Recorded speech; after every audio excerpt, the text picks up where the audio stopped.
কাল ছিল স্বাধীনতা দিবস, যে কারণে গেছিলাম ঘুরতে। তো কোথায় গেছিলাম, কিভাবে গেছিলাম আমি ইন্ট্রো দেবো না। তোমরা যদি জায়গাটা চিনে থাকো তোমরা কমেন্টে জানাবে, যদি মিলে যায় আমি নেক্সট ভিডিওতে শেয়ার করব। তো আজ আমি একটু তাড়াতাড়ি উঠেছি কারণ ঘুরতে যাব বলে। তো ঘুম থেকে উঠে দেখি ভাই এদিকে ফুলের মালা গাচ্ছে স্কুলে নিয়ে যাবে বলে। তো ওকে দেখে আমার কিছু স্মৃতি মনে পড়ে গেল, কারণ আমি এরকম ভোরবেলায় উঠে ফুল তুলি স্কুলে নিয়ে যেতাম।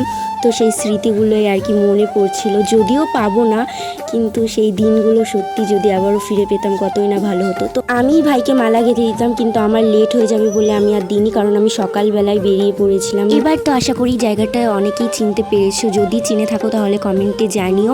জায়গাটা যতটা না সুন্দর তার থেকে ভয়ঙ্কর। সেদিন রোদ ছিল, প্রচণ্ড গরম পড়েছিল। আর এই জায়গাটা না আমি অনেকবার ইউটিউবে মোবাইলে দেখেছিলাম, ভাবতাম যে এই জায়গাটা কোথায়, আমিও যাব। ফাইনালি যে চলেই আসবো ভাবতেও পারিনি। আর এখানের মাছগুলো দেখো কতটা সুন্দর ছিল। তো এটা তোমরা সবাই জানো যে বাইরে ভিডিও করতে দিলেও ভেতরে কিন্তু অ্যালাউ নেই। তাও আমি ছাদে এসে একটু লুকিয়ে লুকিয়ে ভিডিও করে নিয়েছিলাম, কারণ তখন কোনো সিকিউরিটি ছিল না। তো একটু ক্যাপচার করে নিয়েছি। তোমরা দেখতেই পাচ্ছ জায়গাটা কতটাই না সুন্দর ছিল। তো আমি কিন্তু সেদিন কোনো ভালো ফটো তুলতে পারিনি, যে কারণে গেছিলাম যে ভালো ভালো ফটো তুলবো, বাট সেটাই হলো না, কারণ ক্যামেরাম্যানই ভালো ছিল না। বাট আমি ওদের সুন্দর সুন্দর ফটো তুলে দিয়েছি, বাট আমার সাথেই কেন জানি এরকমটাই হয়। আর ছাদের উপরে প্রচণ্ড গরম ছিল, যে কারণে আমি ঠিক করে তাকাতেও পারছিলাম না। তারপরে আমরা একটু লস্যি খেয়ে নিলাম, যেটা খেতে এতটা বিচ্ছিরি ছিল আমার মুখের রিয়াকশন দেখে বুঝতেই পেরেছো।